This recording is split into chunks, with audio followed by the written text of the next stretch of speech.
Coming to paperback and e-readers, John Haynes, A Thorn in My Side. The man who rules the world takes on an agent from the CIA from the Black Boule in this action-packed all-new John Haynes series adventure. Pre-order your copy of John Haynes' A Thorn in My Side at Amazon.com and other online booksellers.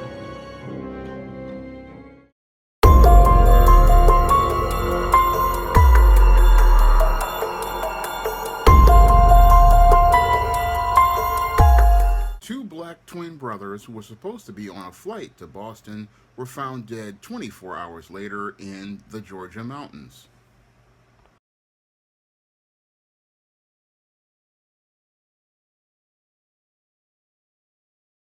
Another family is grieving this morning after a pair of twin brothers just shy of their 20th birthday were found dead on the top of Bell Mountain last Saturday, 90 miles from where they live in Lawrenceville, Georgia. Their family says they were supposed to be on a flight to Boston the day before to visit friends. They also say they were in shock to learn the GBI is investigating this as a murder-suicide for now. How they end out in the mountains, they don't hike out there. They've never even been out there. They don't know nothing about Hiwassee, Georgia. They never even heard of Bell Mountains. So how did they end up right there? Both of the brothers have been shot, but their aunt and uncle do not believe that either of them would have done this. They're very protective of each other. They love each other. They're like inseparable. So I couldn't imagine them hurting each other because I never even seen them get into a fist fight before. We reached out to the GBI to learn more about this investigation. A spokesperson says the twins' autopsy is finished, but they're waiting on additional forensic tests to be complete, as well as the investigation before they can issue that final ruling on the cause of death for the twin brothers. Now, in this alleged incident that took place in Georgia, 20-year-old black twin brothers Quadir and Nazir Lewis were making plans to go to Boston to go visit some friends. And as they were making plans to go visit some friends, they were supposed to get on a flight to Boston.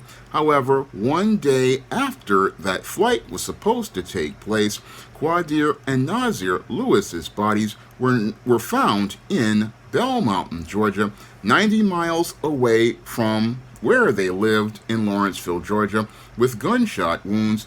And as the Georgia Bureau of Investigation has been doing its investigation of the deaths of these twin brothers, they have been treating the case as a murder-suicide. However, that whole declaration as related to the deaths of these two twin brothers, Quadir and Nazir Lewis, doesn't add up for the family, and it doesn't add up to me. Now, when I take a critical examination of the alleged events that took place as related to the deaths of Quadir and Nazir Lewis, I'm not seeing anything that fits the pattern and profile for beta males that I talk about in my book, The Man Crisis. No, what I'm seeing here is a case of a possible lynching that is possibly being covered up by the Georgia Bureau of Investigation. Now, some people don't see where there's race as related to the case of the deaths of Quadir and Nazir Lewis, but when I look at the series of events here that take place as related to Quadir and Nazir Lewis, it's what's happening here basically fits that whole pattern that I've heard about as related to black men in the Jim Crow South, and like Mr. Superboy has talked about in the Midwest, where a black man would go out and to the store to go get some milk for his family and never be seen again, or a black man would go out and basically be going to work and never be seen again, or a black man would go out and a few hours later, after going to a place to go visit his family, or go to work, his body is found someplace and it's deemed some sort of death. But the whole thing is the police department doesn't want to say that it's foul play because possibly they were involved. And that's what I possibly believe happened here as related to the case of Quadir and Nazir Lewis, that this was one of those cases of a black man basically being, as I see it, being lynched where he's wound up being killed by these racist and murdered by these racists who are extremely angry about the idea of these black men going out here and living lives that have promise and potential. Now, when it comes to these racists, a lot of them want to, again, live in their smooth world. And because they want to live in a smooth world with no problems, conflicts, or obstacles from the whole idea of black people going out here and living on an equal level to them, when they get really upset when they see a black boy or a black man doing well in life. And that could have been the case here with Quadir and Nazir Lewis, two twin young black men who had been seen in pictures graduating high school and possibly doing well with their lives. And as they are seen doing well with their lives, a lot of black boys, again, because they're not taught a foundation in racism and given an education in racism and white supremacy, they really don't know how to move around. And what happens is, because they're oblivious to the racism and white supremacy going on, they can't see many of the racists out here simmering and boiling in anger and seething in rage. And because they can't see those white racists or non-black racists in some cases, what happens is that those black boys can't see the target on their back.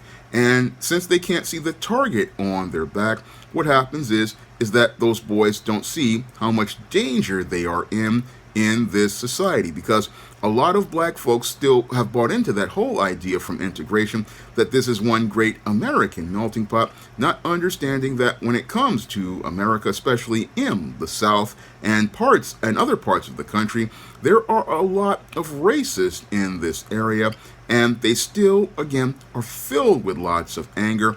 And the thing that basically triggers their anger is seeing a black man just living his everyday life, being a living, breathing refutation of the false narratives that are presented regarding foundational black Americans, and seeing that black man going out here and living that life where he's basically able to work and go to school every day and do very well. That upsets a lot of these, not only white racists, but also other racists of color. And a lot of times these individuals, they're sitting there as they're seething in anger, plotting a course to go out here and do harm to black men, looking for the perfect opportunity to go out here and do harm to black men. And that's what I believe sadly happened here in the case of Quadir and Nazir Lewis. These two young brothers were basically on their way possibly to the airport, and what I believe happened is these young brothers were basically intercepted, and as they were their vehicle was intercepted, they basically ran into these racists who wound up confronting them and kidnapping them and taking them up into the mountains. This is my theory, and taking them up into the mountains to an area they never knew in Bell Mountain, Georgia, 90 miles away from their home.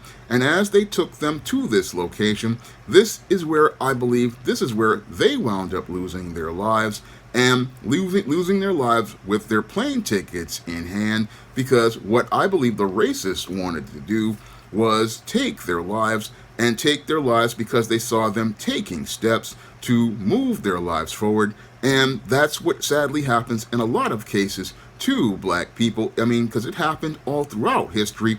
I remember hearing horror stories about during the Great Migration of foundational black Americans who were looking to move up north, and racists looking to take their lives as they were going to take trains to leave those areas and get on the Greyhound buses to leave those areas to have a better economic life. And I've heard horror stories, again, like I said before, about black men just winding up disappearing and never being found. And it still is even happening today, because I've heard stories about black males who basically wound up hung in trees. Nobody knew whatever happened to that black man, but the whole thing is he wound up in that tree, and nobody wants to call these the lynchings that actually are going on. And that's what I believe happened here in the case of these two twin brothers, Quadir and Nazir Lewis. I believe that this was a lynching of some type, because as the family says, it's just completely out of character for them to schedule a trip to Boston, buy the plane tickets, and then a day later they're found dead in a location that they've never been to. It just doesn't add up as related to these brothers, as related to a case of suicide and homicide, when these brothers have all the promise of life at 20 years old. No, it doesn't add up in that story. However, it adds up as related to a story, as related to many of the historical stories I have heard about foundational black American men, again, mysteriously disappearing and then their bodies never being found 20, 30, 40 years later, or many foundational black American men just going out for a cigarette or going out for a carton of milk, or going out and just going to go get a burger, and then eventually their bodies are found in secluded places. That's what it sounds like to me as related to the case of this country and the history of this country. It's sounding to me like these young black men were targeted by racists, and I can really see it possibly happening because we've got a really polarized America, a polarized America with a lot of white supremacists who are part of the MAGA crowd, and some of these individuals possibly could have felt motivated to participate in this kind of crime because they see this whole nation being polarized and seeing an opportunity to again go after a black man and be able to get away with it, and get away with it because they would have possible support from those in government who would help them, like there was in the past as related to many of the murders of black people.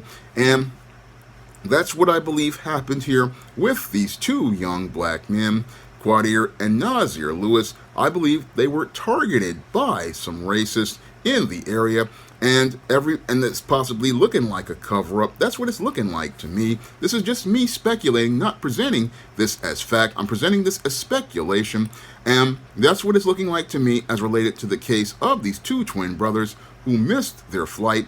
It's looking to me like a case of a lynching, and again, a case of a lynching because, again, I don't think that there was a weapon found on either of these boys, at all as related to them. And that's where I'm seeing how things just ain't adding up. I mean, how can two boys who never had any sort of malice or forethought towards each other be found dead in a place they know nothing of in Hiawassee, Georgia, and never heard of Bell Mountain? It's just not ending. It's just not adding up to me as related to them being men in crisis. But it shows me how the crisis of anti-black racism hasn't changed in this country ever since the days of Jim Crow, and how young black men, even in 2025, are still being targeted by this type of anti-black racism. And this is why young black men need to be educated about how to move in these streets, because we still are being targeted right here in America and abroad, because the system of white supremacy looks to target young black men and black men in general because they see just black men being alive as a threat. They see black men being alive and doing well as a threat because the only place white supremacy wants to see black men is at the bottom of the world, scavenging and scraping for an existence. And when they see a black man going out here and asserting any sort of power at all as related to just doing basic things in life, this is something that upsets many of these racists because they don't like seeing black people, again, being human, because in their eyes, we are 3/5 of a person, and because we're 3/5 of a person, they believe it's their right to take our lives, and that's possibly what I believe happened. So one of these racists basically saw these young black men with all this promise and potential going out here and living life to the fullest, going out here enjoying life, and basically, again, targeted those black men targeted both of these black men for termination. That's what I believe happened here. And this whole case, again, it's looking to me like a lynching in some way.